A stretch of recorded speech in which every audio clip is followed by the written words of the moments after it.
guys, welcome to another episode of the True Crime Society podcast with Stephanie and Olivia, and we are here with the long-awaited, highly asked for, highly anticipated episode about everything that has to do with the crazy miracle Cleo Smith cute baby that was abducted and found. We'd actually planned to do this episode anyway because we didn't think she would be found after all this time, so it turned out to be amazing timing for us. So full credit to us again, as usual. just kidding, before someone gets mad at me. Yeah. So this episode is going to be, we're always just changing up the episodes these days, but this one is just going to be a little different just because this one, it's a pretty big case. It's going to be pretty long anyways, so we're probably not going to really talk about other cases at the end like we have been, but instead, what we're going to do is we had like a little Instagram submission thing. We asked what questions you guys had or what you wanted to hear us talk about specifically. So we're going to do that at the end. Not that we have secret answers to these questions, but it's a lot of stuff that we've all been wondering as well. So we will do that after we go through the main story. I'm going to read half the story and Olivia's going to do half the story. Some of the locations are weird Australian words that I don't know. So I'll say it now. Don't message me about it because I'm still getting messages about Alec Murdoch. Like, put that on my tombstone. You'll never live that down. But yes, Olivia's been coaching me on how to say them. I wrote it down, but definitely just my brain doesn't want to do it. So We do have a lot of weird place names in Australia, so there's a few of them in this one. I know, it's usually you asking me, like Chick-fil-A and Buc-ee's. We're gonna get right into it. Like we said, it's gonna be a long one. So let's start.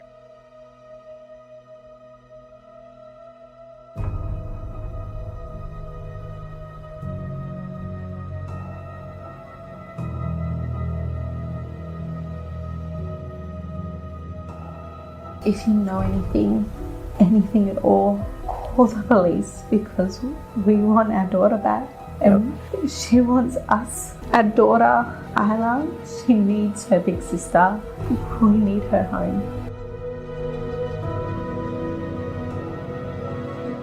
What's your name, sweetheart? My name is Cleo. Your name is Cleo. Hello, Cleo. The outcome that was achieved at about 1 a.m. this morning when 4 officers went in and broke down the door and found little Cleo in a room, and as you can see, she's alive, she's safe, and she's back with Mum and Dad.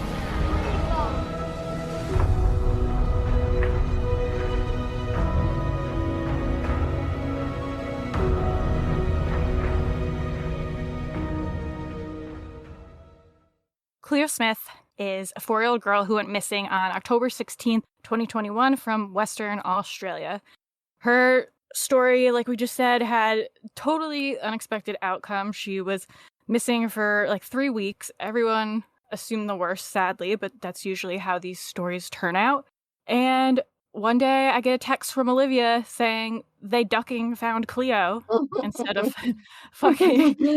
And I said, what? In all capitals, because it was so unexpected. But It was literally out of the blue. Like, no one, the police obviously didn't release any information, so it was totally out of the blue for everyone. Like my phone, anyway, I'm going to it, but it was crazy.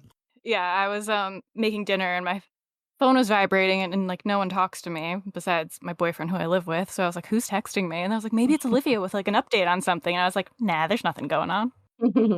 But yeah, we'll talk about that when we get there in the timeline. Okay, back to that. On October 16th, Cleo went camping with her parents and her baby sister, Isla. Cute name. Not spelt that way, though.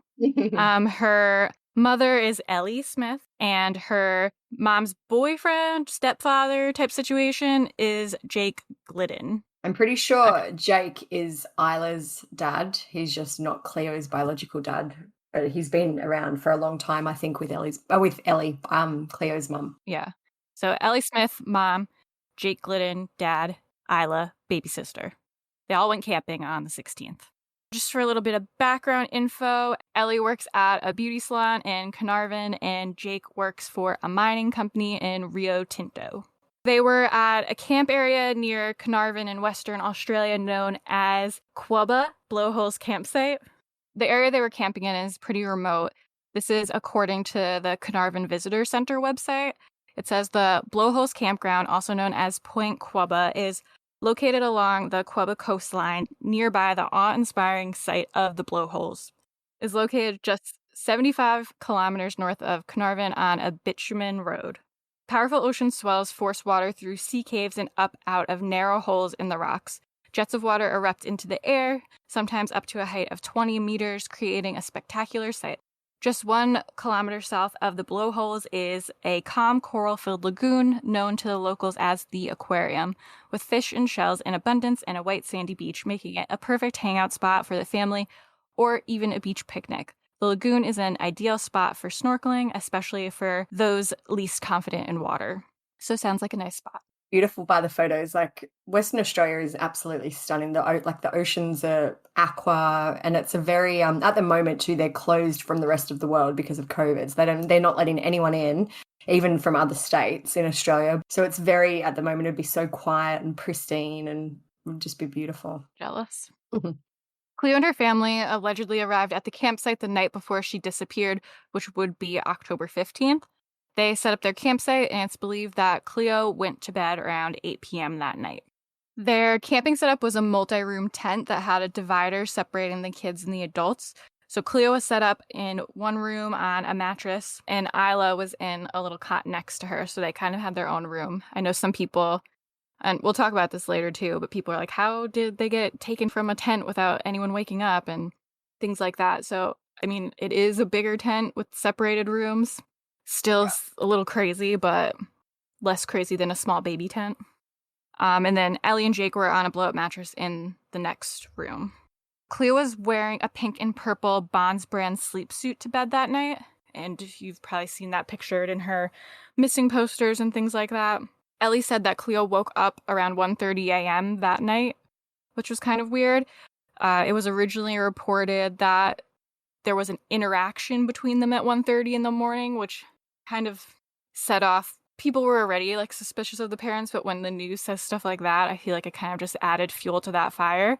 Weird terminology, yeah, it's rather than just coming out and saying, why she was. woke up, but just like an interaction. It just sounds very mysterious and strange. A 1:30 a.m. interaction? What? When really, all it was that Cleo got up and she was thirsty and asked for some water. So, seems pretty normal. Cleo's mother has spoken out about this, and she said, I checked on Isla, made sure Isla was okay. I got back in bed. That was it, really. We went back to sleep, woke up to Isla wanting a bottle. So Ellie woke up again around 6:30 a.m. and realized Cleo was not in the tent, and neither was her distinctive adult-sized sleeping bag, which is still unaccounted for to this day. Ellie said, as we passed the divider, I went into the other room and the zipper was open. Cleo was gone, and that was about it for Saturday morning until everything started. There's been a lot of rumors and stuff with this case, kind of like I mentioned before. One of the most widely spread rumors that has since been proved untrue was that Cleo's parents waited hours to call the police after they discovered that she was missing.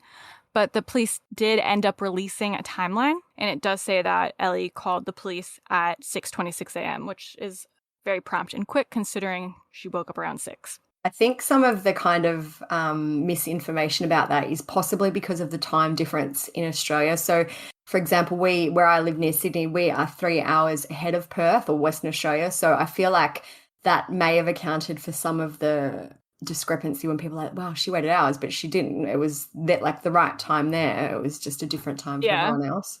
Time zones fucking sucks. Yeah. So here's just a little bit of the timeline from that day. 6:30 a.m., a car with 2 officers is dispatched from Carnarvon Police Station using flashing lights and sirens. 6:41 a.m., another vehicle is sent with 2 officers and lights and sirens. 7:10 a.m., the first police car arrives, and the second arrives a few minutes later. So already less than an hour, we got a bunch of cops there. 7:26 a.m., police establish a protected forensic area, taping off the tent and the campsite. 7:33, police request a drone operator to be sent from Geraldton. 7:44, a third police car is sent. 8 a.m., friends and family members arrive to help search for Cleo. Detectives go to the family home in Carnarvon to look for signs of Cleo. Then they return to blowholes to stop vehicles in the area. Police request an SES team, State Emergency Service Team, to join the search around blowholes. 8:20, a third police car arrives at the campsite. 8:24, police incident controller John Monday from Geraldton arranges to travel to the area with a mobile policing facility and contacts police air wing and volunteer marine searchers. So crazy. That's 2 hours after the police were called, and they're like already mobilized this much and at this stage they had no idea what had happened. So crazy. Yeah, much faster than here. Mm. 8:34, police set up a roadblock at the entrance to the blowholes campsite. 9:25, 9 SES personnel arrive and begin searching for Cleo. 9:30 a.m., Carnarvon detectives sit down with Ellie and stay with her all day. So then 11 a.m., homicide detectives from the Major Crime Unit are sent by road from Perth to Carnarvon. 1 p.m., homicide officers and search experts from emergency operations leave Perth by police air wing for Carnarvon.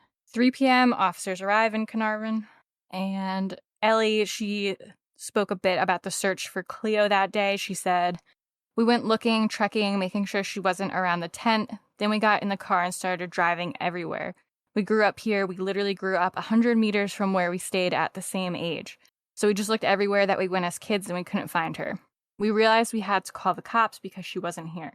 She described what she was thinking at the time. She said she was just thinking, where is she? She needs breakfast. What is she doing? Everything was going through my head. One other thing to add just quickly about that is when it says, for instance, that they sent people by road from Perth to Carnarvon, it's a big drive. It's like a 9 or 10 hour drive, 900 kilometres, which I don't know is like 600 miles or anyway, a long way.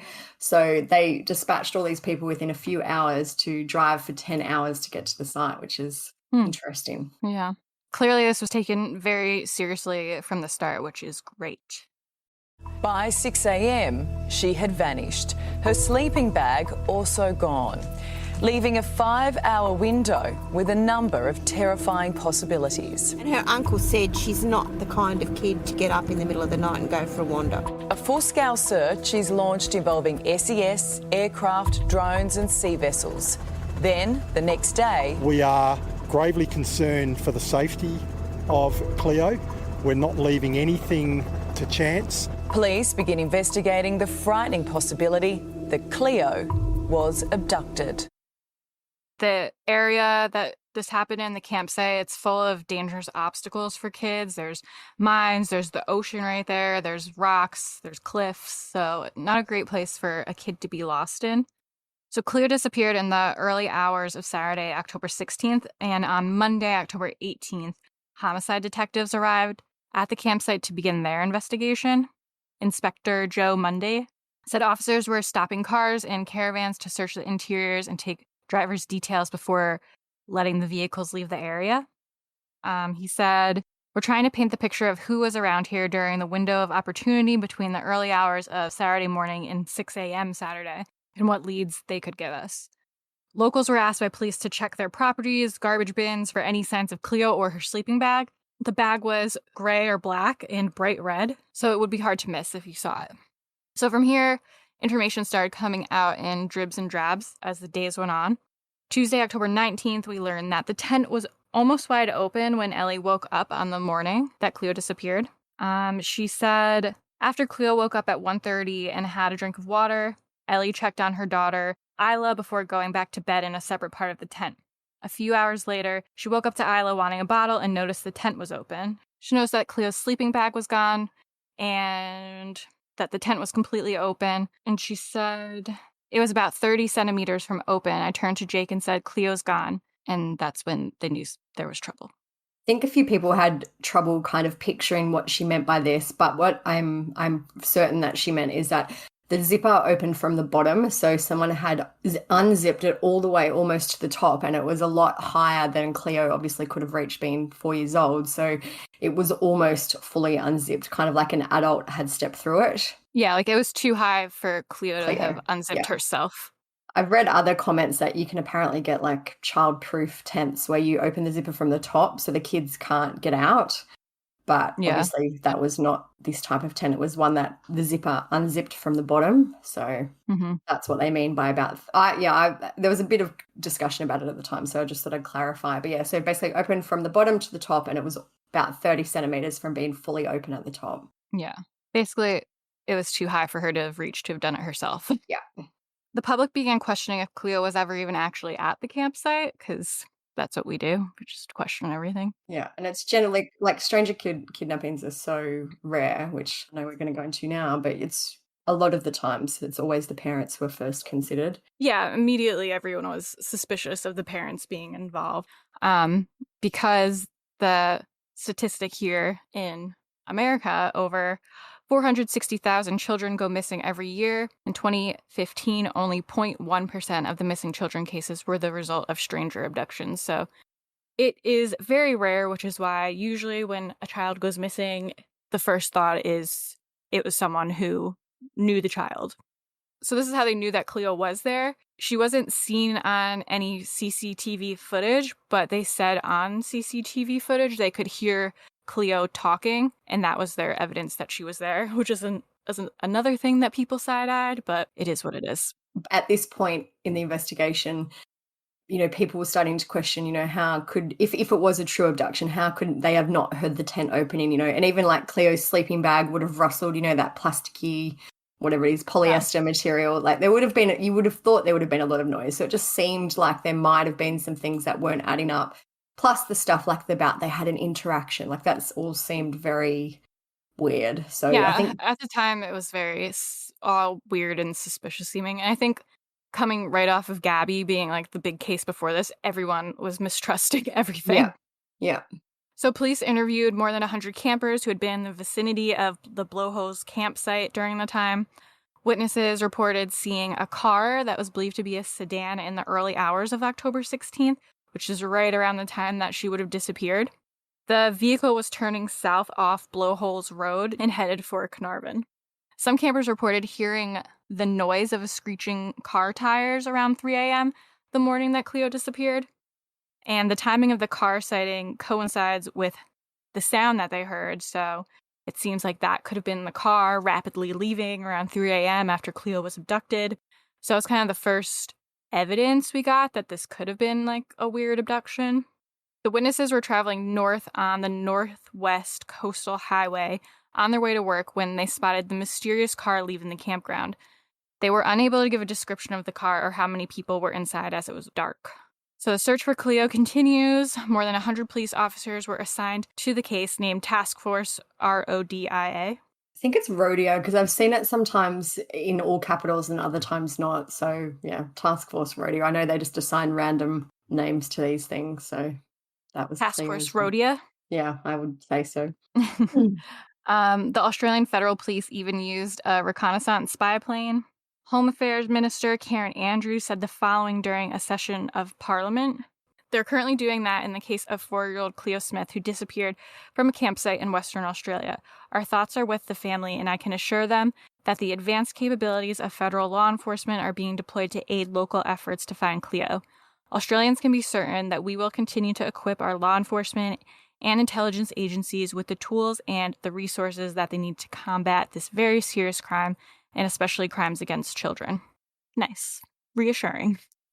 The Western Australian government offered up $1 million reward. The Western Australia Premier Mark McGowan said the reward was for information resulting in finding Cleo or leading to the arrest and conviction of anyone involved in her suspicious disappearance.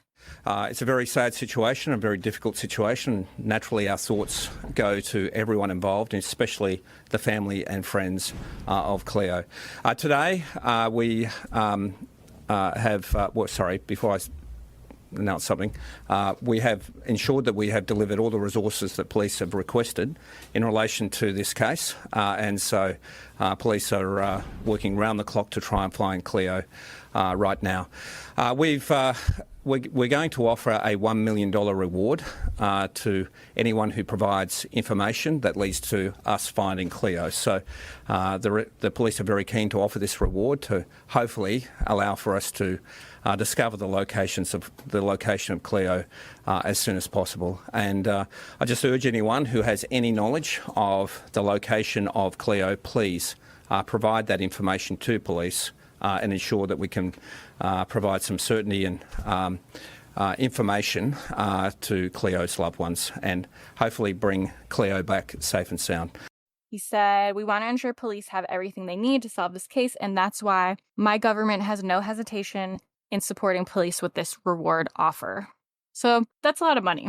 And I also don't remember a recent case anyway, where it was so high profile. Like, I guess this thing happens, like this type of crime or event happens so rarely. Like, even the Prime Minister, like the leader of the entire country, was involved. He was tweeting about it, making statements about it. So it's a big deal. Like, they obviously even here, I can't really think of any. I feel like, and I know this isn't the same, but William Tyrrell went missing years ago now, and he has never been found. That's probably one of the most high-profile cases. I think there's $1 million reward for his information as well. He's still missing.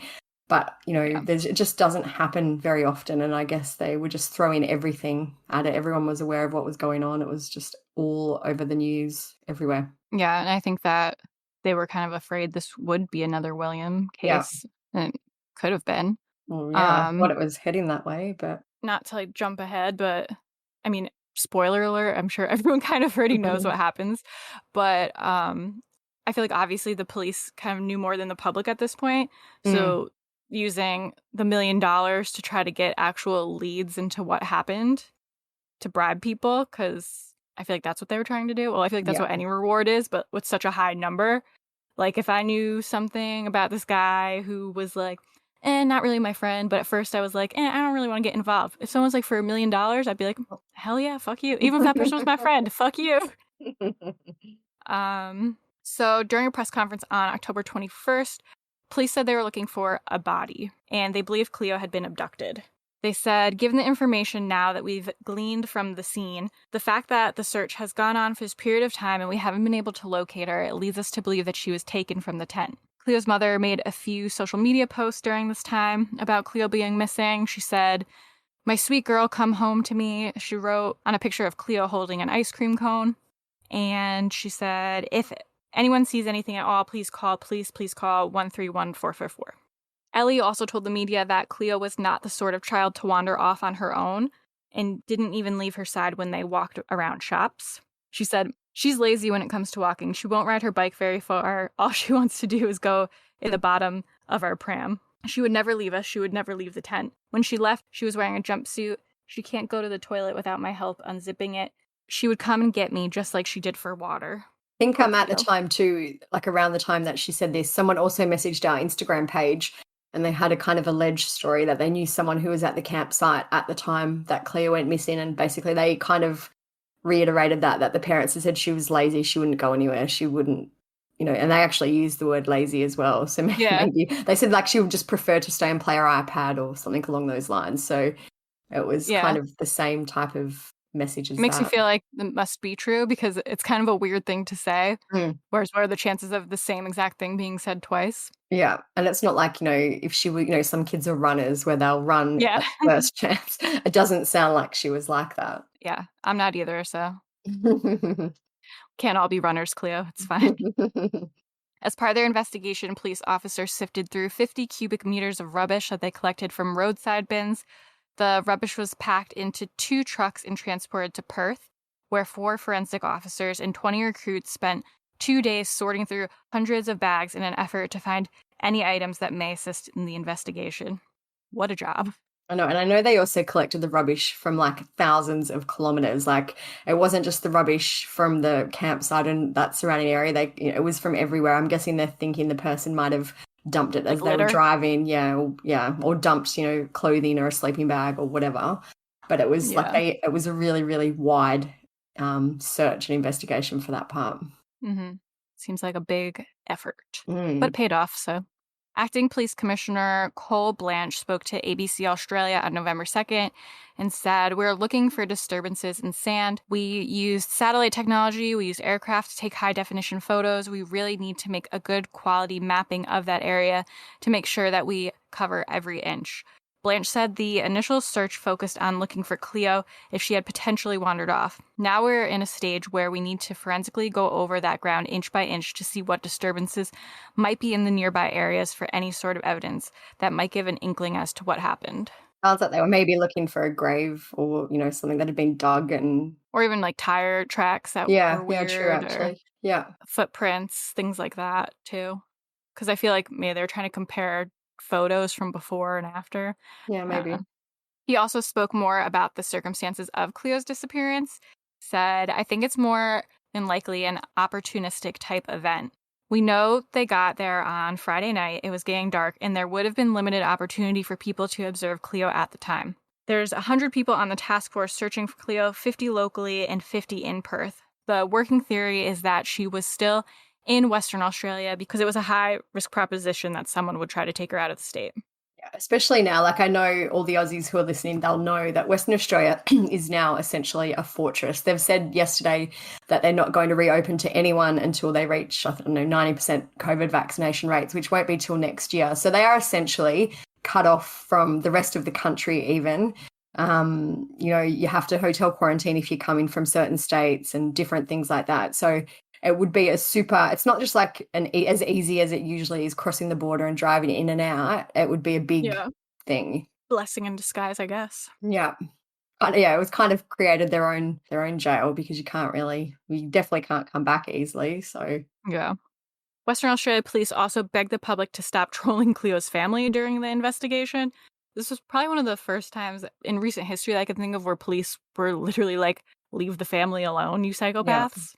Can you think of any others? I feel like a little bit in the William Terrell case, definitely not as much, because I know that, well, obviously we don't know what happened to William, so a lot of people do still suspect his family, but nothing the police have ever said has kind of indicated that, and that was the same here. I feel like the police in this case maybe brought a little bit of this on themselves because they never ever said that they did eventually, but at the start they never said that Cleo's family weren't suspects. They were basically like, we haven't ruled anything out.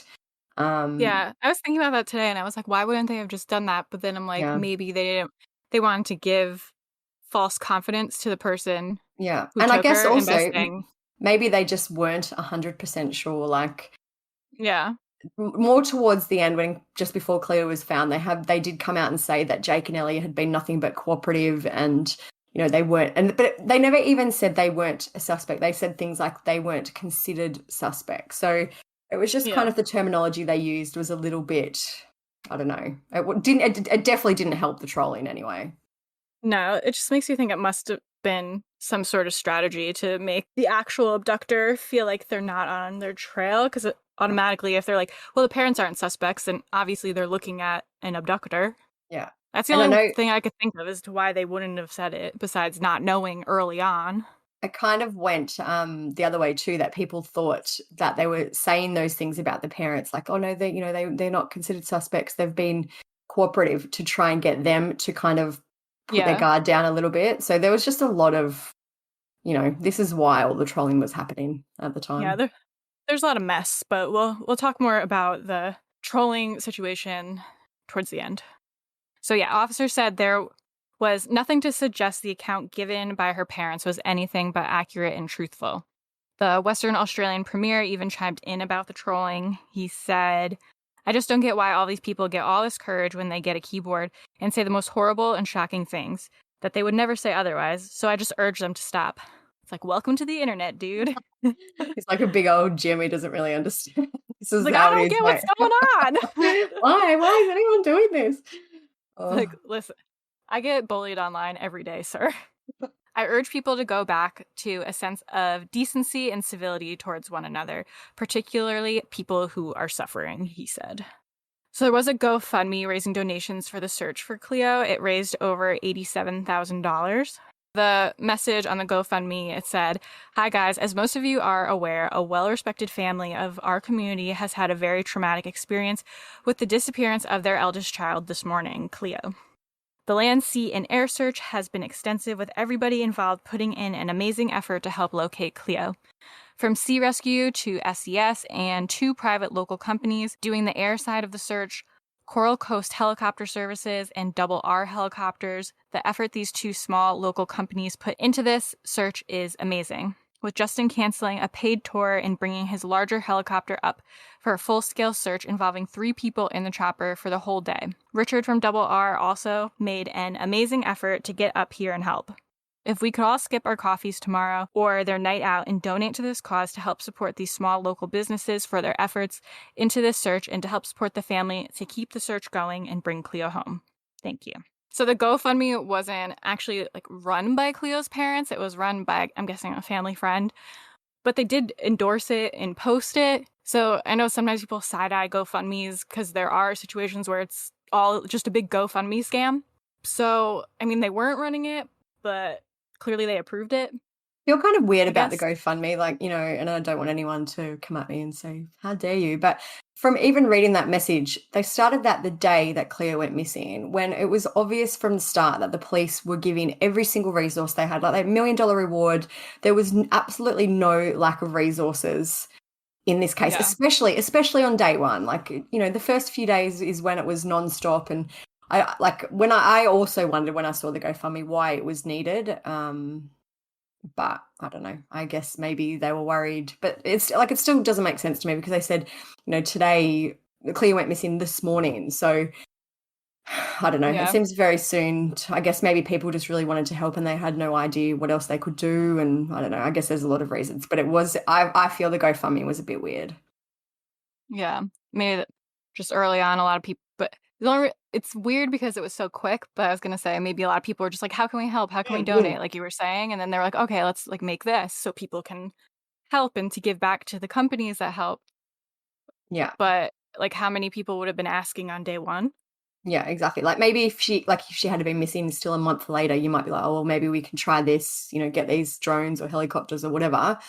But it was day one. So it just was a bit I kind of understand the weirdness, the weird feeling about this GoFundMe. I was this is a bit strange. Just kind of added fuel to the fire again of people were already suspicious of the parents. Yeah. They were already suspicious because of the 1:30 a.m. incident and just the whole thing. They were side-eyeing the parents already. So at this point, it's kind of people are looking for more reasons to be suspicious of the parents, to be see, why would they be doing this? It's definitely them. Yeah. So just hopefully the money went to the companies that helped. Fingers crossed. Oh, yeah, I don't know what they'll do with the money now she's found. Maybe they'll refund it. I don't know. Anyway. So it was taken down in early November at the request of Cleo's parents, they said.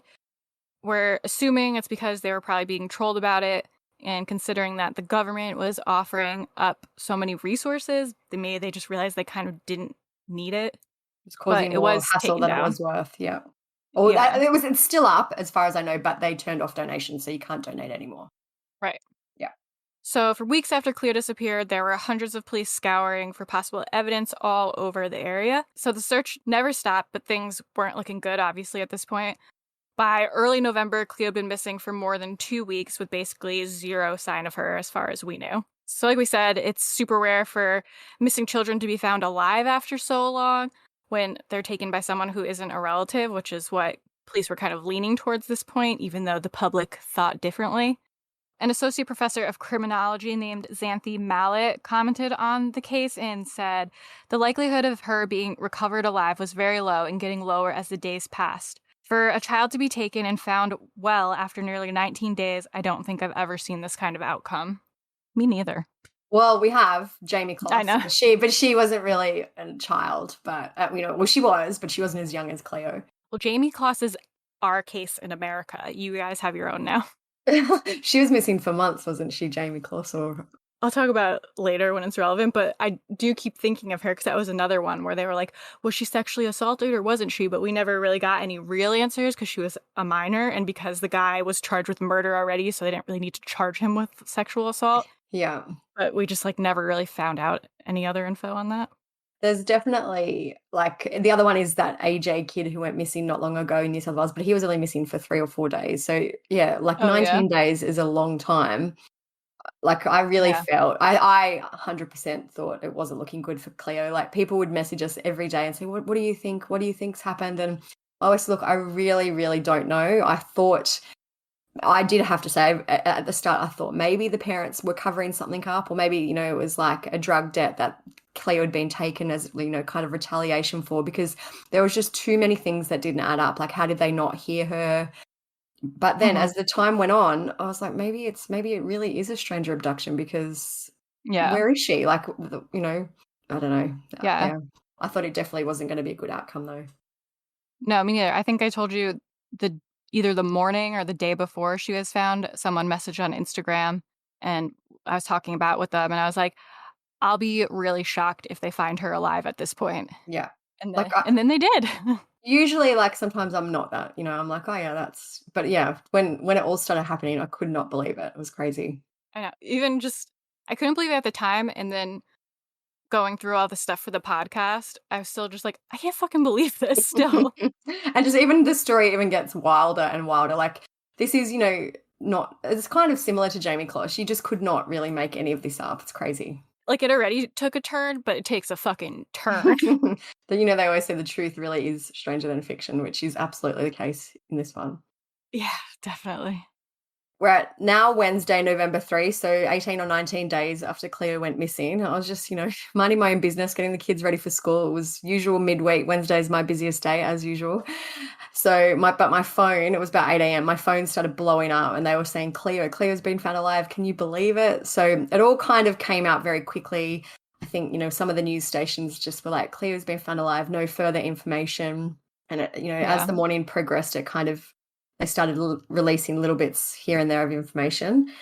We found out that police had entered a home in Carnarvon, which was literally minutes away from where Cleo lived, at around 1 a.m. local time. They found Cleo alone in a locked-up house, and then I've seen some reports since that say she was awake and she was playing with some toys, which we'll get into.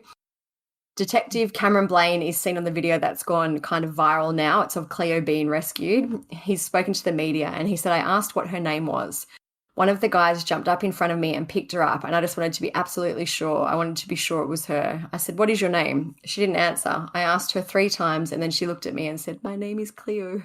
And that was it. She has like the cutest little baby voice. And so clear as well. Like, she's like, my name is, like, we've got the audio, which we'll play now. So it's really, really sweet. One of the detectives is calling her Bubby. Like, he's like, are you all right, Bubby? Are you all right? And they just, it's amazing that they had this footage. Yeah, brought a tear to my eye.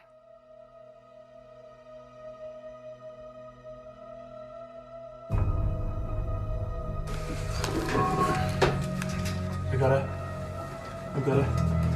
Hey, Bobby. Bring the camera in. Come here. I got you, Bobby. What's your name? You're all right. What's your name? What's your name, sweetheart? My name is Cleo. Your name is Cleo. Hello, Cleo.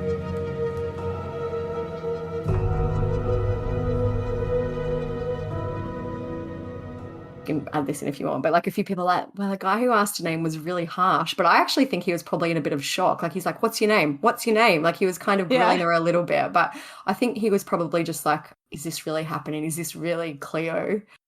Yeah, like your adrenaline's running. Yeah.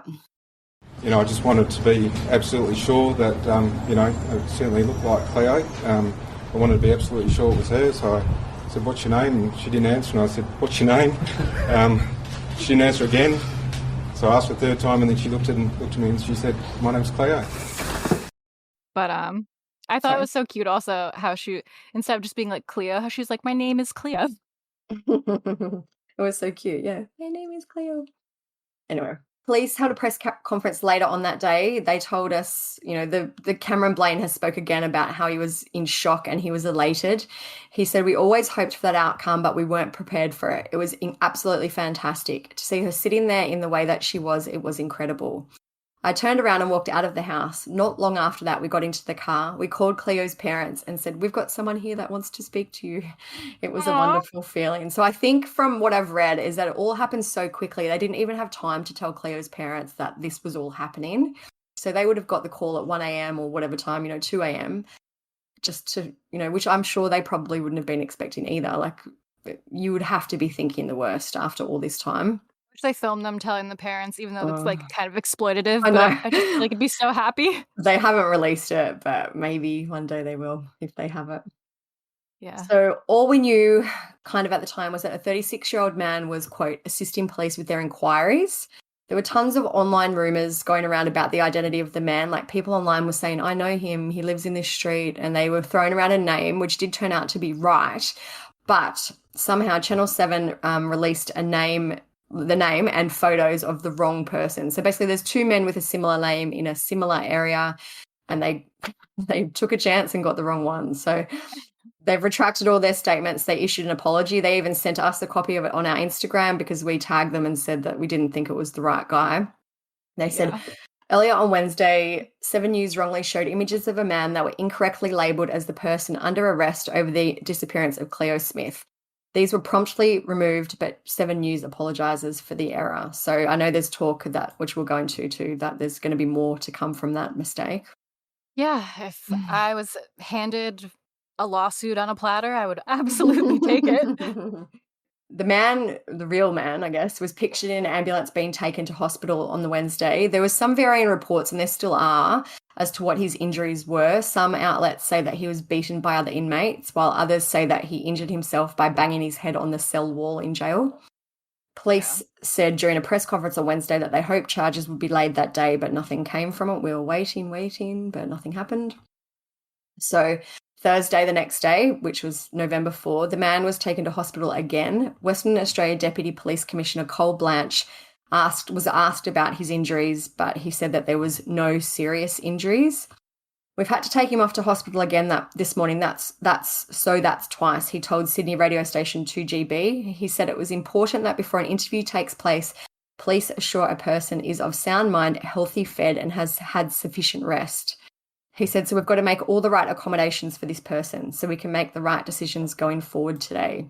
He said also during that interview that they expected to charge a man in his 30s with kidnapping, which was Thursday. If there are any other charges, they may take some time, he said. A lot will depend on what evidence, if any, they are able to extract from the home behind me where Cleo was allegedly held captive. There is also a possibility that specialist officers will be having a chat with Cleo today, possibly in the coming days, and a lot will depend on what she tells the officers. But before we get into that, a quick word from our sponsor, Elfster. It sounds crazy, but Christmas is sneaking up on us already, and it's time to start holiday shopping. But don't worry, we're here to tell you about Elfster, which will make your life much easier. Elfster's the #1 Secret Santa app in the world. It's totally free and makes gift giving so much easier. All you need to do is enter a date and your budget, and Elfster will take care of everything else. They even draw the names for you. It's a really good idea. We've even used this app before to do virtual gift exchanges with our internet friends that live all over the country. It's a huge time saver. It doesn't matter where your friends or family are, Elfster brings everything together for you.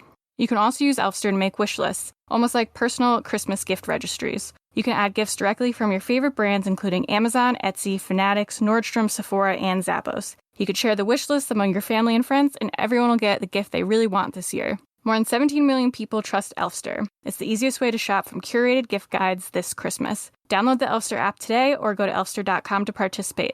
Happy holidays! So at the time too, there was photos of Cleo in the hospital, which are on the blog. She's got a little icy pulse. She's smiling and waving to the camera. So she looked well, as well as you can tell from a photo. She seemed happy. She was smiling. She looked clean and, healthy and all that. So cute photo of a cute kid. And she does, everyone has commented, she looks good. She didn't look skinny. She didn't look mistreated. And obviously you don't know what has happened to her. We don't know what's physically gone on with her, but there was no bruises that you could see. There was, on the surface, she looks fine.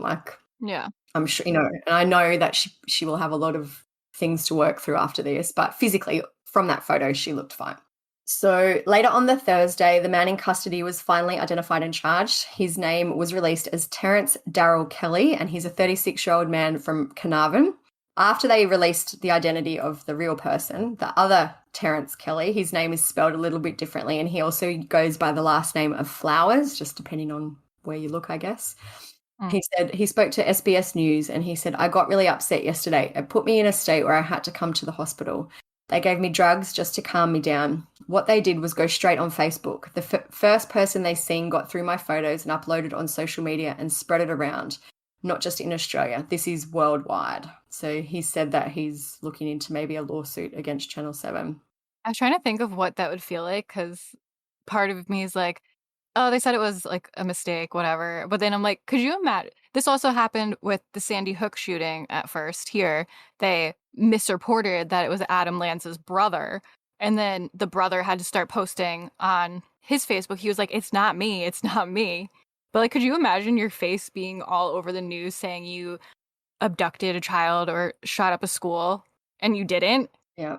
And this is like, everyone knows, like, this is one of the biggest case in recent times here. And I know it's, absolutely around the world too. So, but honestly, I already forgot what that guy even looked like. So if that brings any relief to him, I'm happy to say it.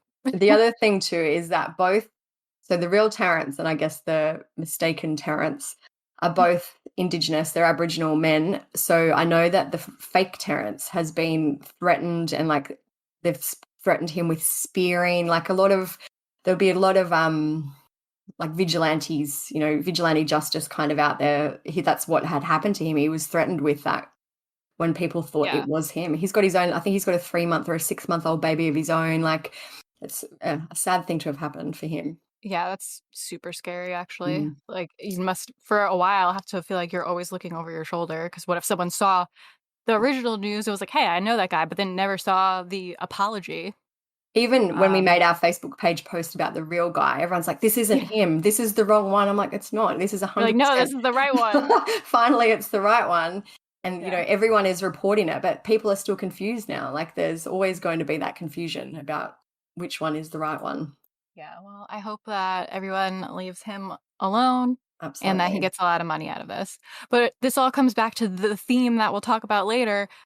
People need to stop being psychopaths on the internet. Yeah. Or in real life. Yeah. Like, relax. We'll all find out eventually anyway. Like, I don't know what the Channel 7 fact-checking process was. Because when we were looking, we knew the name, or the alleged name anyway. And we did find both the Terrences before it was released. But how are you to know which one it is? That's why I don't know what their fact-checking process was. And there's a lot of times, not to sound like a humble brag, where we'll have something figured out, we're pretty sure, but like, you don't want to post it and be wrong and then have us get sued or something, because we're not a massive media and news station that can afford a lawsuit and lawyers. So there's a lot of times where we'll hear stuff or try to kind of like figure out stuff ourselves, but we'll still sit on it and wait because of that fear. Yeah, exactly. All right, so the real Terrence faced court quickly on Thursday. He was being charged with 2 offences. One is being forcibly taking a child under 16, commonly referred to as child stealing. The other charge has not been made public, which I don't know if I've ever heard that before. Like, usually they're like, these are the charges. I don't know how they can, maybe, I don't know. I'm hoping it's not so horrendous that they haven't released it because she's a minor, or... That's what I was wondering. Because like I was saying before, I guess it's relevant to say here, with Jamie Kloss, everyone was wondering if she was sexually assaulted, what happened to her. But since she was a minor, they weren't going to say. But since the guy was alive, we're like, oh, are they going to charge him with sexual assault or rape or anything like that? But since he was already being charged for 2 murders and an abduction and whatever else he was charged with, that charge wouldn't have really affected anything anyways, so they decided to kind of protect her privacy and not make that news, which I respect, even though I'm nosy. The only thing that makes me think maybe it's not that is because they've said if there will be more charges, they're going to take time, and I don't even know. Like, and I know that they've told Cleo's parents to not speak to her about the events because they don't want to kind of mess it up. Like, they need Cleo to be questioned properly and fully before any of that can happen. And they did say they were going to have like specialized investigators speak with her, so it could also just be like you just said, it's going to take a while to actually be able to figure that out without further traumatizing her to speak about what happened. Remarkable moment. Now the focus of the story is turning to the man accused of abducting little Cleo, who is also likely to be interviewed by police. To shed some light on the case, we're joined by forensic psychologist Dr. Celine Van Gold from the University of Sydney. Good morning to you, Doctor. Thank you for your time. This whole ordeal is likely to have a huge impact on Cleo. It'd be distressing as an adult, let alone a child. How delicate will officers need to be when speaking with her? They need to be very delicate, of course, but officers are specifically trained. They use internationally recognized protocols to interview children, and they go in a special way about it. So they ask open-ended questions and build a lot of rapport before they start talking to her. So they'll be very good in getting an accurate statement from her. Doctor, her parents have reportedly been told not to ask Cleo about anything that happened. Talk us through that, please. Now, the police officers, of course, want to get her account, what Cleo remembered herself. And when parents will talk to her, even unintentionally, they might provide her with some details that, while she might have experienced it, might not remember it and might not be her own words. Kids are very sensitive also to pick up on emotions that the parents might express in their questions and might incorporate that into their memories. So it's really important that the police gets her own account, so Cleo's own account, and to be able to do that, she shouldn't be asked questions that can actually change that account, and it should be her own words. The other charge still we don't know yet. Hopefully we'll learn what it is, but he's been charged with two different things. He didn't apply for bail at the hearing and he wasn't yet required to enter a plea. Terence was barefoot and I think they said he was wearing a T-shirt when he appeared in the court and he was pissed off that the reporters were there. At one point he looked over and swore and said, "Why are they here?" And another reporter said that Terence screamed at him and said, "What the fuck are the media doing here?" And then he yelled, "I'm coming for you." So he was obviously very angry about it. Yeah, I saw in a video today that the reporter said he was making gun shooting gestures at them. So he seems a bit unhinged. Yeah, not surprising really. But Terence was represented by a Geraldton Aboriginal legal service lawyer and he's due to appear in court again on December 6th. So that's a month from today in Australia. Reports have also emerged that Terence wasn't home at the time that Cleo was rescued. So I'm not entirely sure where he was, but this is a quote from an article. It says, "Minutes before Cleo was saved, her now alleged abductor and the man who had been living at the home she was found in, Terence Darrell Kelly, was pulled over in Carnarvon by police and arrested." So he was in his car, pulled over, in the car. So I would like to know where he was going or what he was doing at 1 a.m. in the morning. Who knows? He's clearly a psychopath. I wonder if they knew he wasn't home or not. Yeah, I don't know. They said they broke in the door, so I don't know. Yeah. Since his initial arrest, they've moved Terence to a maximum security prison. So there were some photos of him that were released yesterday. He's barefoot still. He's all shackled, wearing shorts and a long sleeve shirt, being led to a plane. I think they've flown him to Perth, if I have that right. But anyway, he's gone to a maximum security prison. I'm assuming probably for his own safety as well. And we also forgot to mention we've had a million messages telling us that he looks like Michael Jackson. We'll get into it in a minute, but he's a big fan of Photoshop or filters and editing. So there is a lot of resemblance in his older photos, not so much now, but in his older photos to Michael Jackson. I don't know if his nose actually looks like Michael Jackson's or if he filters it that way, but that's really why. Yeah, he did in that photo that's now making the rounds, which we'll have on the blog too. He definitely did have a resemblance to Michael Jackson. Yeah. The ringletty curls he had and, anyway, go and check it out. I feel like that was the look he was going for sure. So even before the real Terence's identity was confirmed, there were many online rumours, which we were sent them all. Terence had many social media accounts under all fake and different names. One of our members counted at least 30 accounts. Some were for him, while others were for members of his family, in quotes. Are they all gone now? I haven't actually looked. I think some of them are. The Bratz one's gone. I was disappointed. Yeah. I'm glad we got the screenshots. I know. But so we are 99.9% sure that none of the people in these accounts actually existed. Terence obviously did, but I'm pretty sure none of the others were. Yeah, he made fake family members is what you were saying. So basically he'd created the perfect life for himself online. He had a wife called Elle, which is interesting, Ellie versus Elle, and a bunch of daughters. So I've got all these screenshots. So a few people have come forward and said that he has actually stolen their photos. So he's this is a big story he's, generated over the years. Like October 8th, 2018, some of these profiles were made. So this has been going on for years. Yeah. There was one of his daughters and he seems to use the last name DeLuca a lot. Like his Bratz account was Bratz DeLuca, which we're getting ahead of ourselves with Bratz, but one of his name was Bratz DeLuca. The other one is Chiara DeLuca, Tennille DeLuca. They're his daughters there. And he seems to have an obsession with being Italian as well. Like a lot of his things are partly Italian. Yeah. Like before we knew he was lying about a lot of this stuff, I was looking at his profiles and I was like, wow, he has 5 kids, but he doesn't. No. It's like the most elaborate catfish episode where you see the people on Catfish where they make like fake friends of them as a catfish to like defend that they are a real person. This guy made up a whole fake family and posted about them and was like, my daughter, my this, but those pictures of those kids and teens were stolen from other people. Like those are other people's kids. And even we've got screenshots, thankfully, of where he's basically talked to himself via the other fake accounts, so I'll just go through a few of them. So there's Tennille DeLuca, who's apparently a daughter. Her bio says, "Daddy's my world because I'm a daddy's girl." There's Chiara, who said she's got some emojis and it says Ollie, whoever that is. He posted a photo of a girl in December 2020.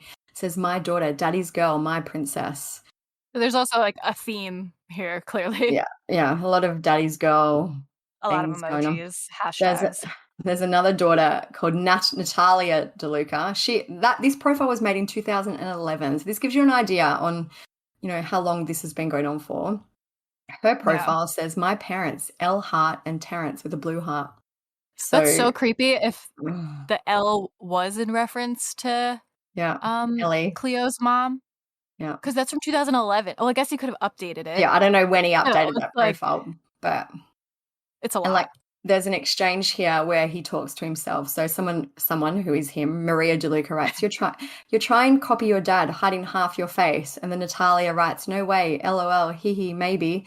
And Terrence comments and writes, "Copycat." And then Maria comments again and says, "Tez, she's your baby. She can copy you." Like, so he's just talking to himself on all these different profiles. That was 7 years ago as well. So like this has been going on for a long time. That was like before Facebook really made it easy to log in and out of accounts too. So could you imagine logging in and out? I'm so lazy that I'm like, I would never, not that I would do it to begin with, but this would for sure deter me from ever doing it. It's the thought of having to log in and out of all these accounts to talk to myself. He's very dedicated to the cause. Clearly. So obviously, along with his obsession for daughters, daddy's girl, princesses and all that, he had an obsession with Bratz dolls. So for anyone who doesn't know what a Bratz doll is, it's an American product line of fashion dolls and merchandise. They were launched, I think, in May 2001. There's 4 original 10-inch dolls and their names are Yasmin, Jade, Sasha, and interestingly, Chloe, but it's CLOE, which is very close to CLEO, Cleo. I used to play with Bratz dolls, so my favorite was Yasmin, I think.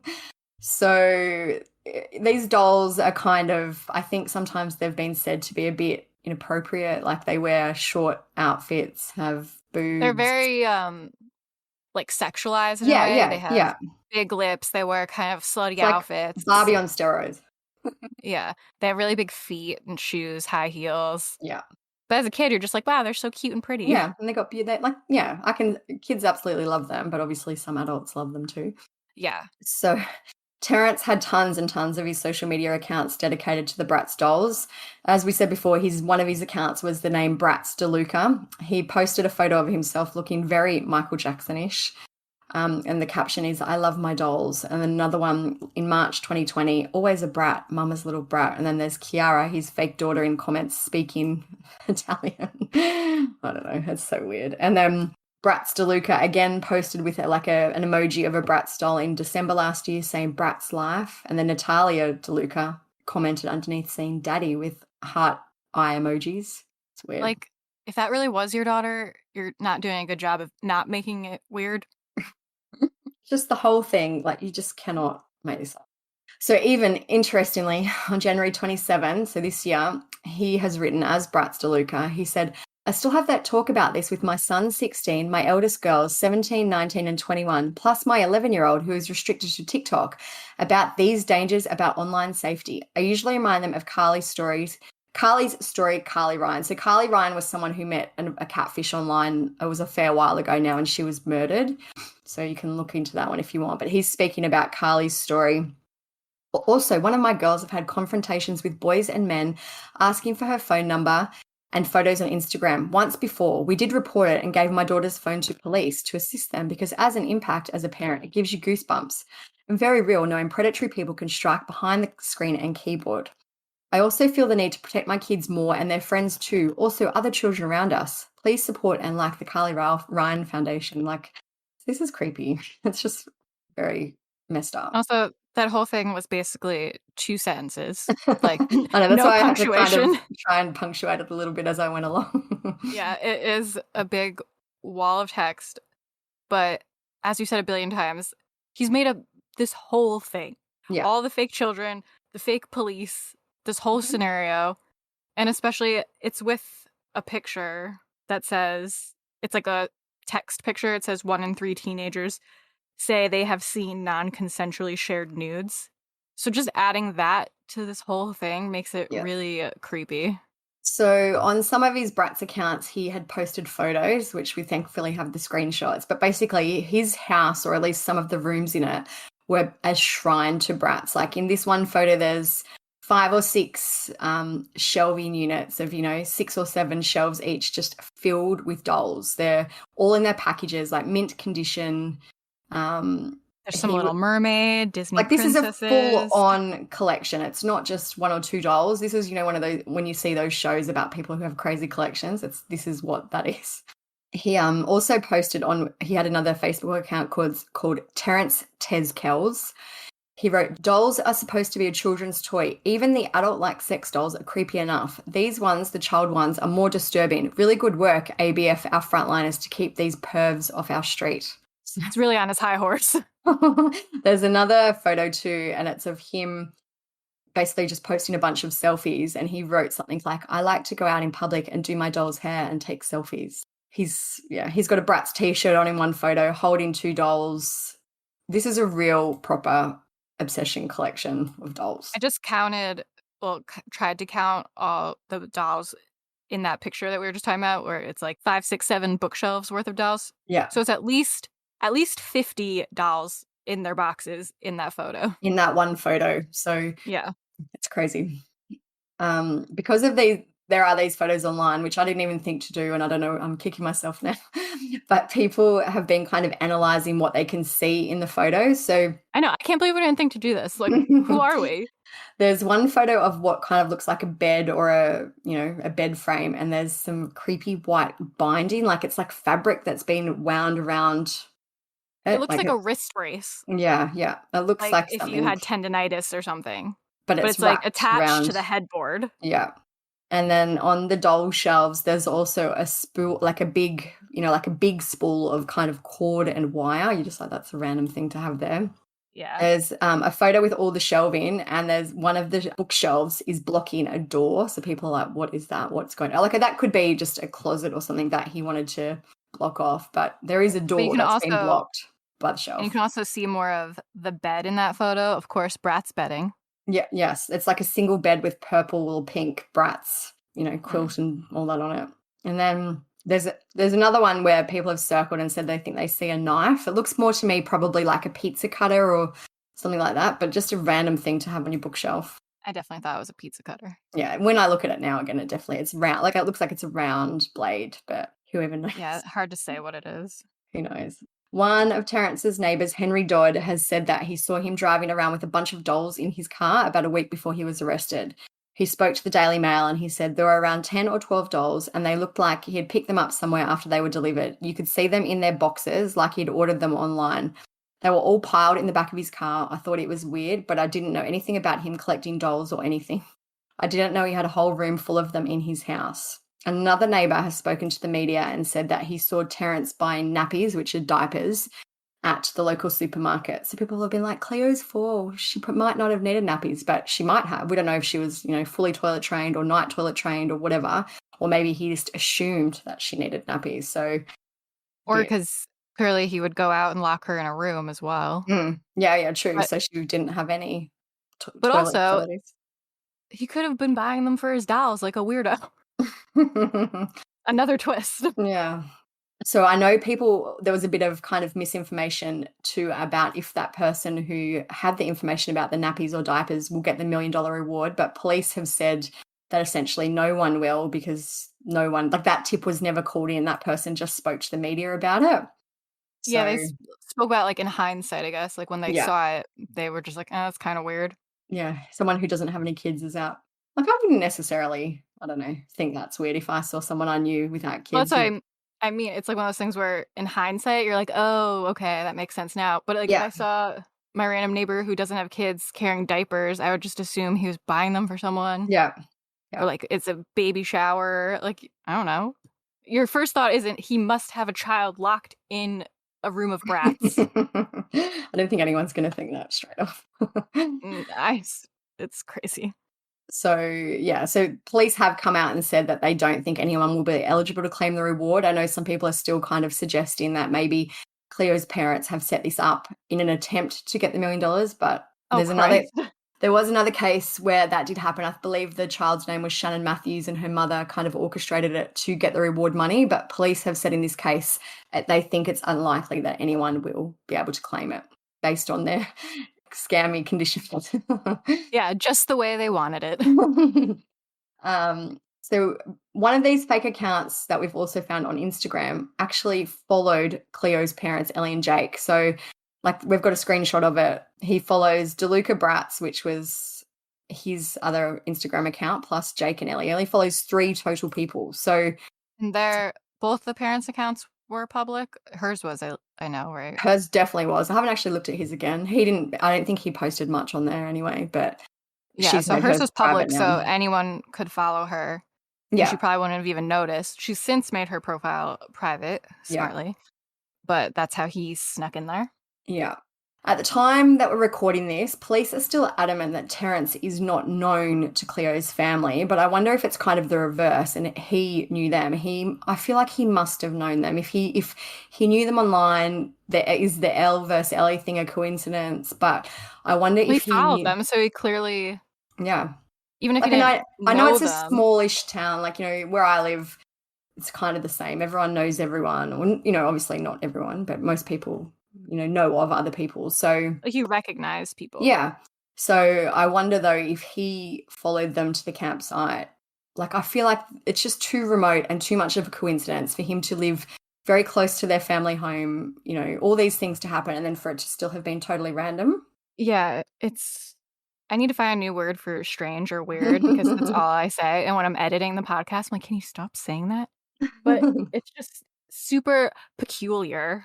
Yeah. That he lives so close to them. I feel like it can't be a then coincidence. Abducted her. How far away was the camp place from where they live? 75 kilometres. So it's like, it's far. It's at least an hour like drive. down the road? No, Yeah, it's not like in the same suburb or anything. It's a drive that you'd go for the weekend, kind of. I wonder how he knew that they would be there. Like, did he follow them, or did they post about it online? Like, hey, we're going camping, and he saw it because he stalks them. On Instagram, I meant to ask you about this before. I wasn't sure if it was just because I don't know as much about the case as you do.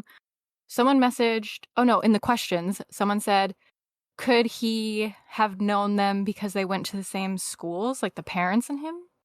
I don't know how it works. That could have been like, I don't know what the schooling setup is there, but it absolutely could have been. And like, I know that Ellie, for example, is a beautician or, you know, works in a beauty salon. So I had a look at her business account just because I'm a creep, and they do post a lot. So who knows? Maybe he even found her that way, or, you know. I wonder if that person knew that they did go to the same school or something. I'll have to track it down and ask them.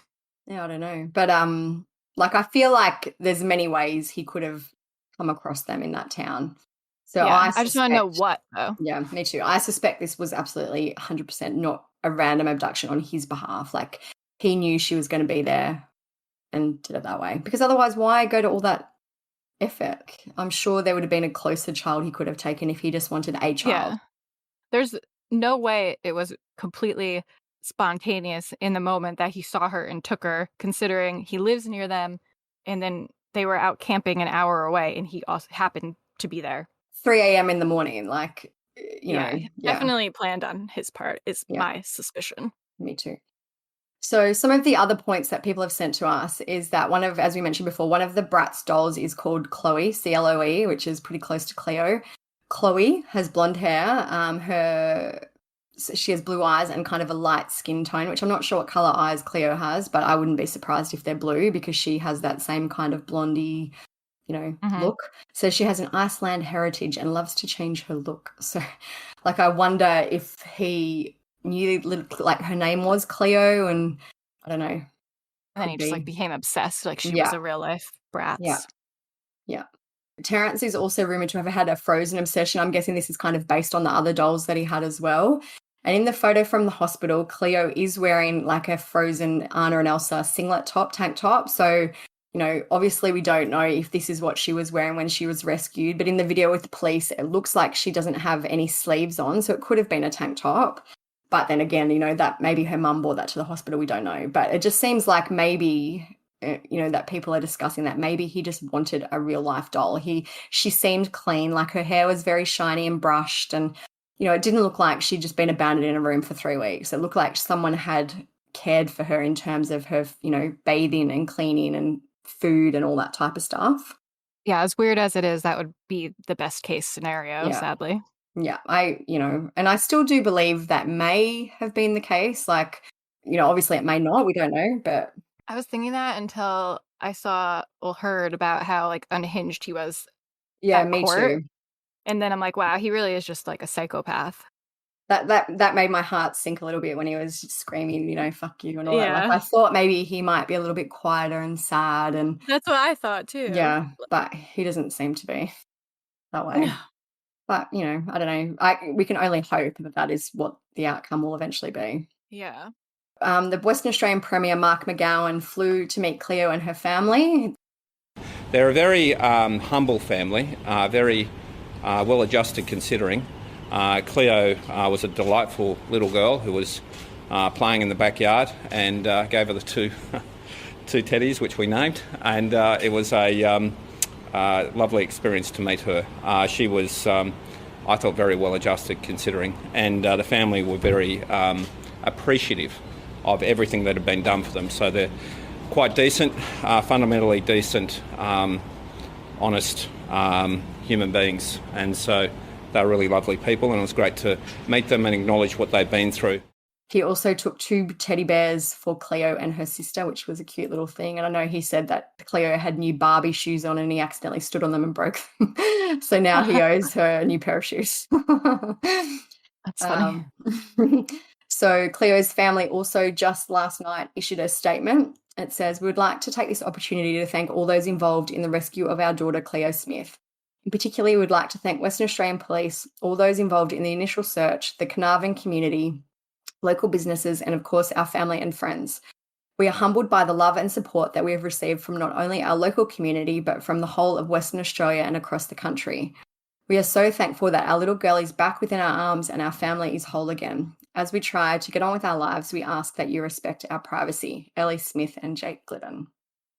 So that's a good outcome. I can imagine there's been photos now even of Cleo after she's been rescued. Like, her mum has a backpack on and she's holding Cleo, and I can just imagine that they just want to try and get on with it now. It'd just be such an ordeal, and then to still have to kind of deal with all this. Hopefully now, and I think it may start to die down a little bit now that Terrence isn't due in court for another month. Like, people may start moving on a little bit and leaving them alone, hopefully. Yeah, at some point it has to feel kind of weird to be stalking them still.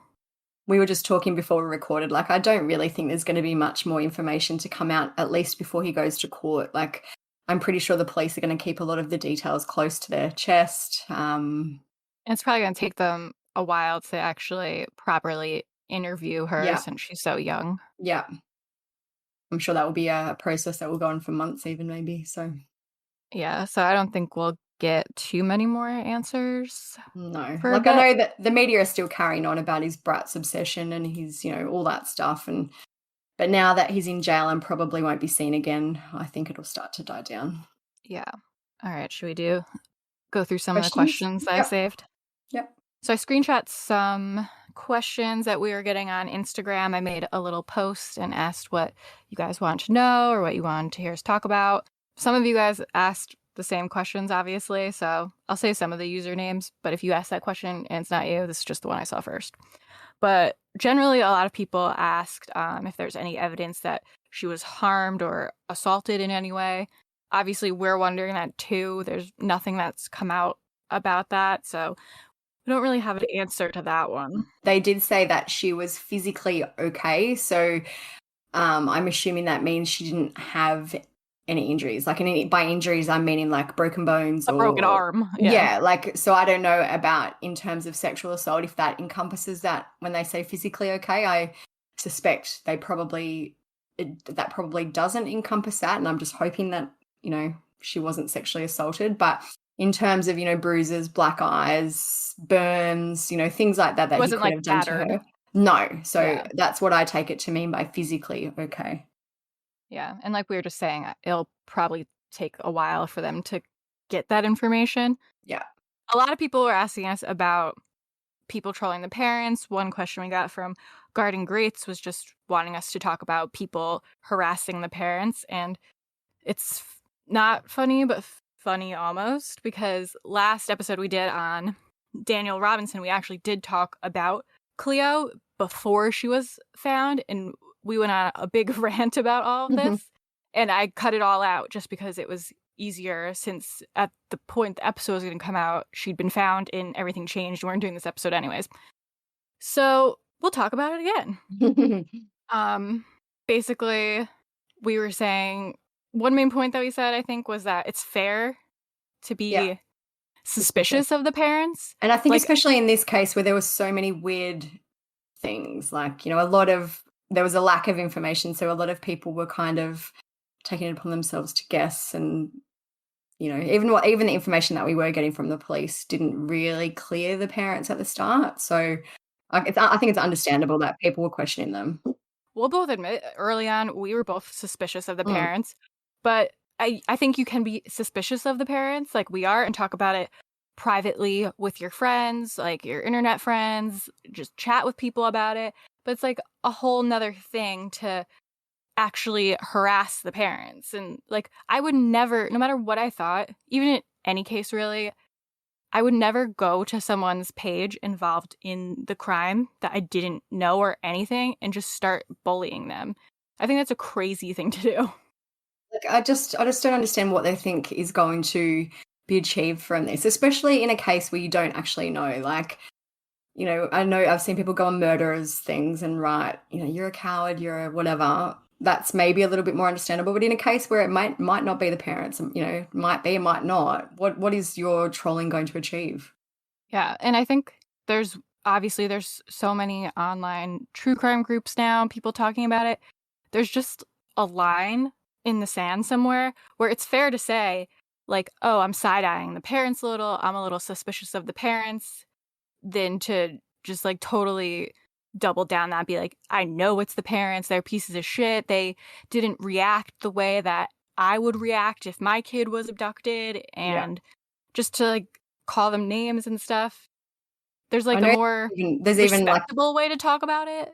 There's even a dad YouTuber now who people have been sending to us, and he is openly, still now, with absolutely no backup to this, he's out there saying he thinks it's a drug debt, and, you know, that Cleo was taken in retaliation for the stepfather's drug debt. The police have never, ever, ever, ever said anything like that. So, you know, no matter what your theory is, it can hurt people putting it out there based on, do you know what I mean, on nothing. Yeah, it's like hard for me to say I feel like you get what I mean, but it's hard to say that there's just different ways to say things that make them less harmful. Yeah. Because sometimes people will see what you say and for some reason think that's fact. Yeah. Even if it's not, even if it's just your opinion. Like, I think there's a way to be clear that it's your opinion and just to not be a garbage human, basically. Yeah. Like, I feel like we could both respectfully be like, I was suspicious of the parents, or even at the time be like, we might have said this in other episodes or something, just being like, I think it's a little weird that this happened and this happened. Even like, I know that it's not like a witch hunt for us. Like, for example, for Jelani Day, which I know is not the same case, but, you know, obviously there's people, we have probably a different opinion of what happened to what his family do, but, you know, there's a way you can discuss things and be respectful of, you know, we don't need to go and there is a way you can discuss things and be respectful about it. Yeah.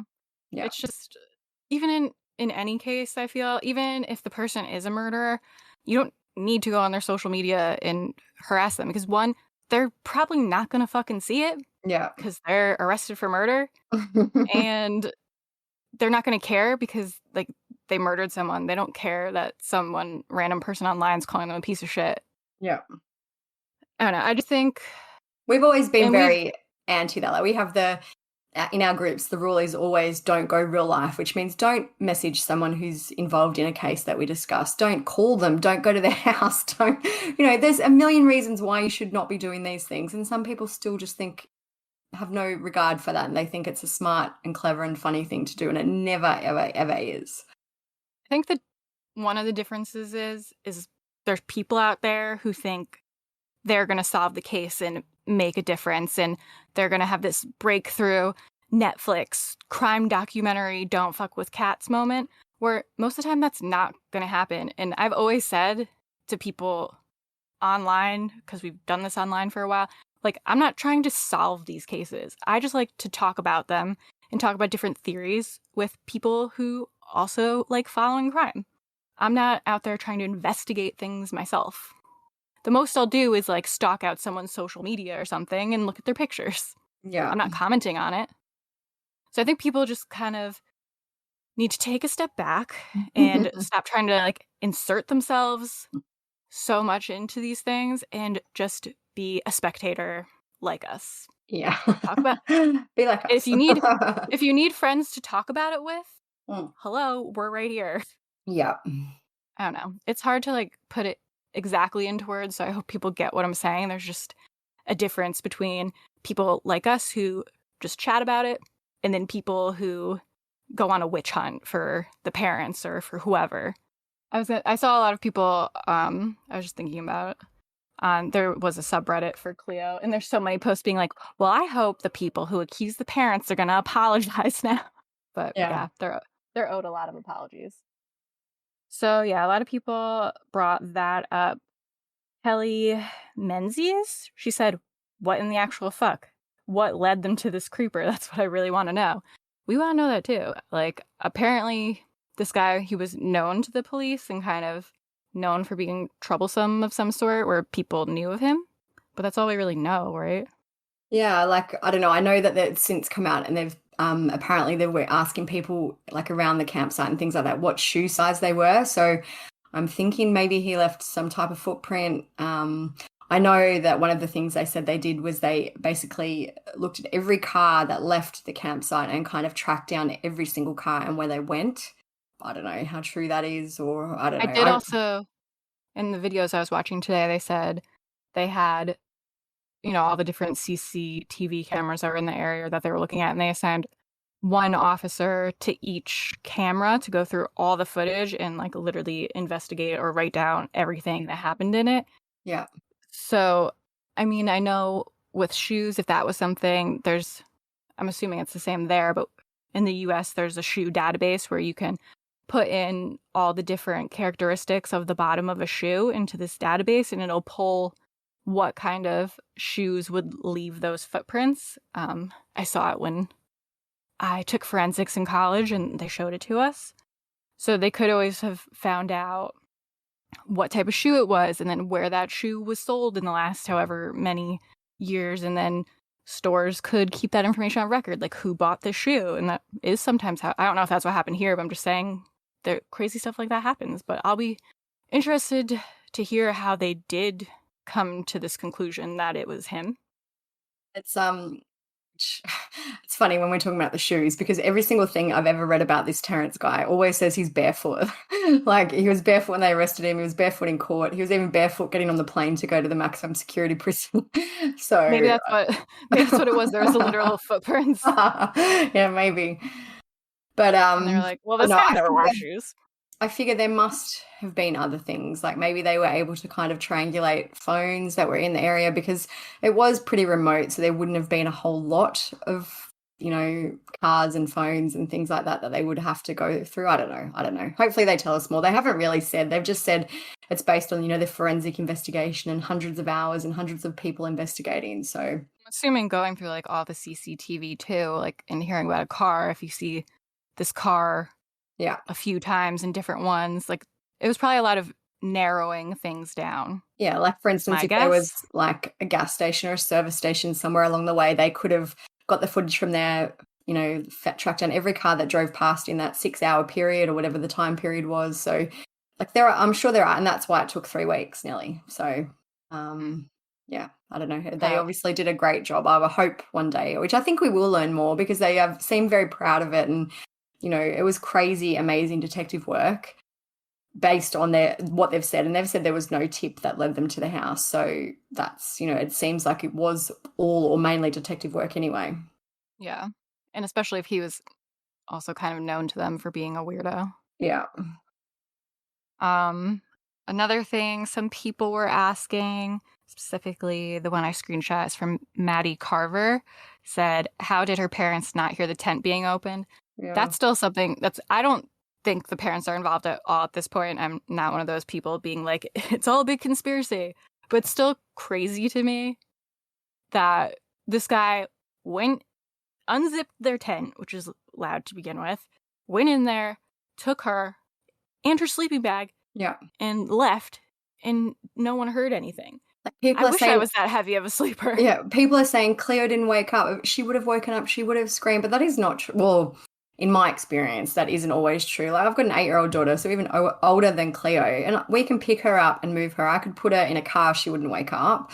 Like if she's that dead asleep, you know, middle of the night, she wouldn't wake up. So I know every kid is different, but you know, but she could have been like that. Yeah, she absolutely could have been like that. The thing I do find strange is that nobody heard her. Like the tent, the photos I've seen doesn't look huge. It's just the sleeping bag that gets me because they're so loud. Yeah, like even if I ever share a hotel room with my kids or whatever, you hear everything. And I know some people are heavier sleepers. I just feel like the odds of neither of them hearing her are unusual. So I did read a comment. Some people said it was quite noisy with the waves and the wind. So maybe that's why I was wondering how loud it is there.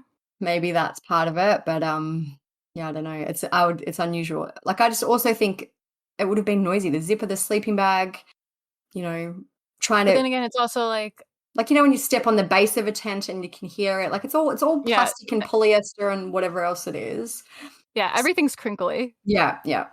But also maybe you kind of, if you think about it, because it's always easy for us to say things like that in hindsight, but in the moment, and we've said this before with other things, the last thing you're thinking of is that someone is in your tent abducting your child. Yeah. So maybe you're like half asleep and you hear a sleeping bag rustling around and you're just like, oh, that's just she's like just moving Cleo. around.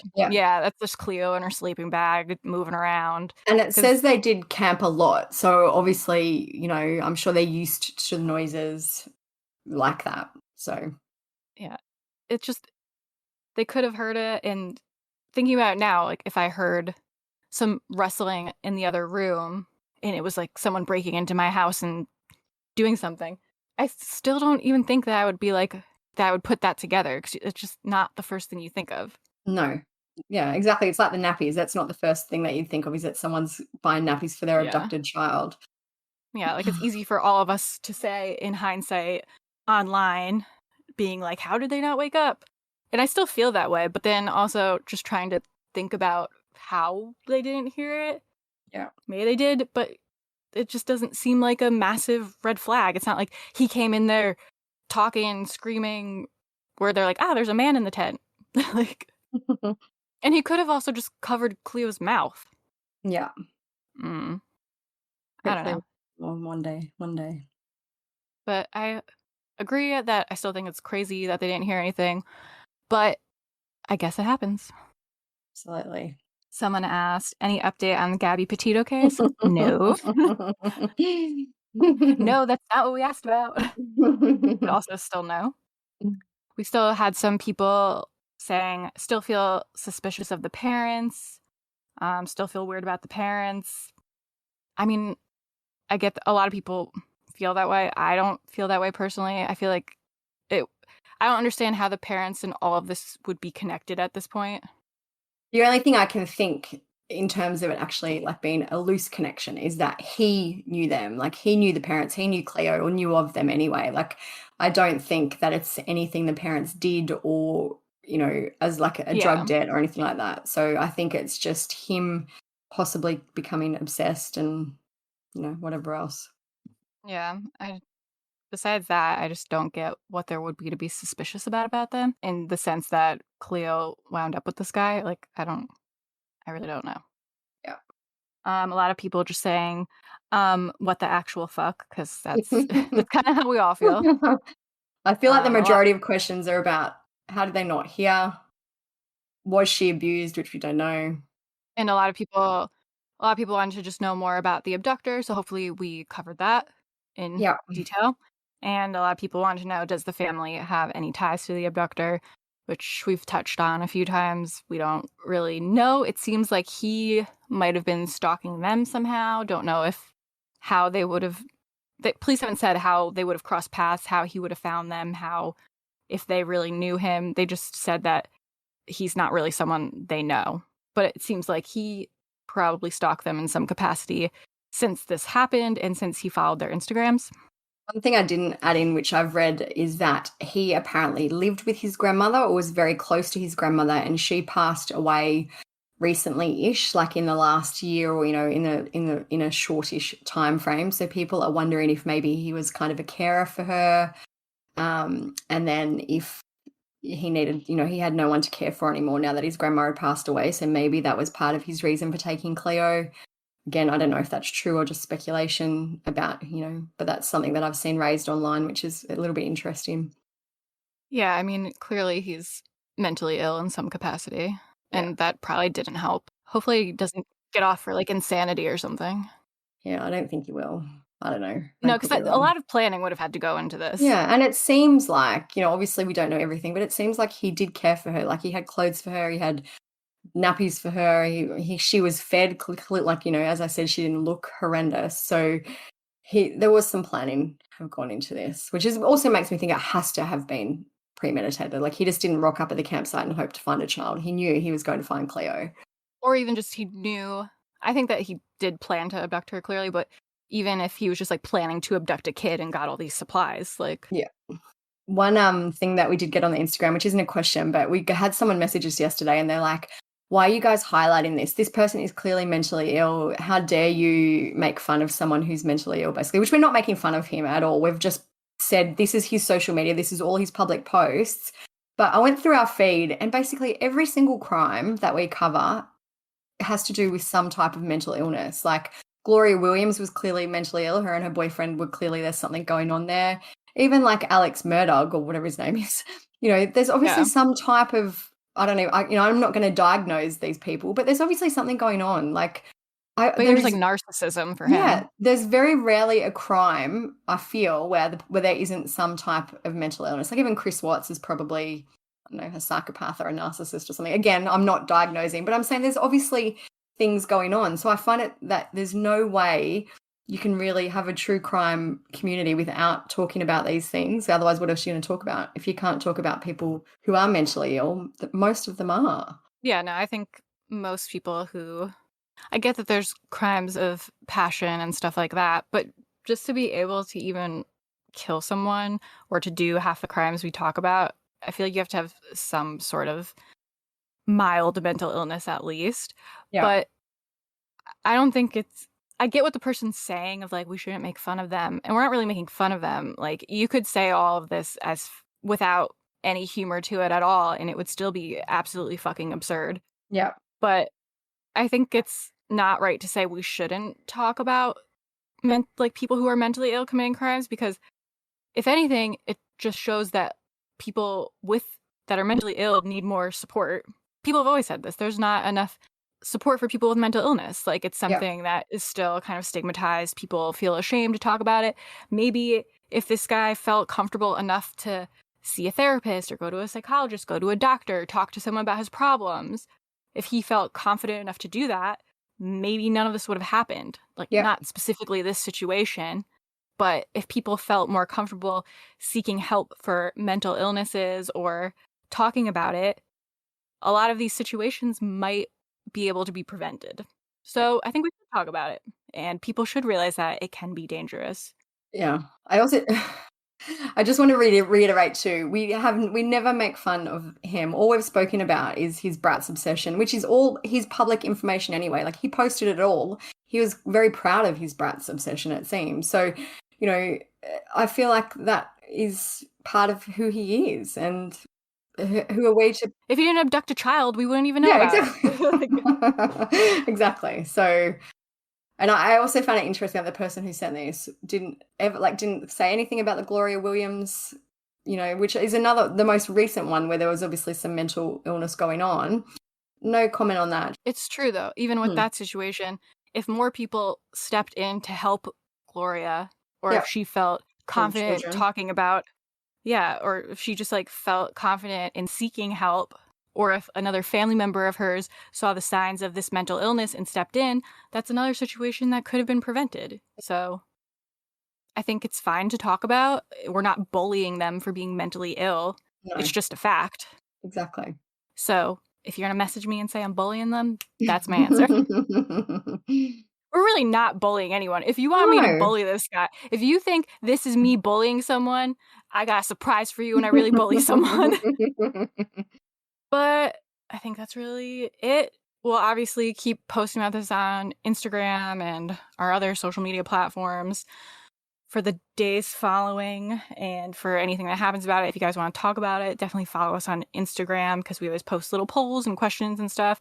Also on our forum, if that's more your vibe, if you want to chat with people there and be a little bit more anonymous, that's a good place to go, truecrimesociety.com. We have our Facebook pages, but they're kind of... Facebook's like on another bender, so I wouldn't even suggest going there to talk about it, because you might get something deleted you might get your comments deleted 3 years from now and be in jail. You never know. I got a thing, I didn't even know I was posting something on the page, which is about crime, obviously, and I got that little pop-up and it's like, are you okay? Do you need help? Like, oh my gosh. Obviously, they're thinking I'm too... You're looking at death too much. And leave us alone, Meta. I know, just leave me alone. For this case too, definitely 100% check out the blog, because there's all the screenshots of his social media, all his fake family, you know, all the clips of Cleo being rescued. Yeah, so we've got screenshots. So most of it's up on the blog. I'll finish it off this weekend. Yeah, like his Bratz page and all that's been taken down. So luckily, as always, we've screenshotted a good amount of it. So if you want to check it out, we will post the link to the blog around, but it's also just at truecrimesocietyblog.com, and it'll probably be one of the top ones there since it'll be new. As always, if you're enjoying the podcast, leave us a nice review. And we're trying to tell people to actually subscribe to the podcast now, because that helps us out, and then it'll just download for you automatically. That way you don't forget, because I know everyone has busy lives. And my final request, as always, if you're listening to it and you don't mind posting it to your Instagram story, we really like that, because it shows all your followers this cool new podcast you're listening to, and then maybe they'll want to listen to it, and then that just helps us spread the word, and we love to repost them as a nice humble brag, and it just makes us happy. So keep doing that if you don't mind. Been a big one. I knew it was going to be a big episode, but I'm just so glad that she's been found safe. But yeah, that's that, I guess. I don't know what we're going to talk about next time, so if you got any ideas, send them our way. All right, well, do you have anything else to say? No, I'm all good. Hopefully we'll have some more good news stories next time. So we'll talk to you guys next week. See ya. Bye.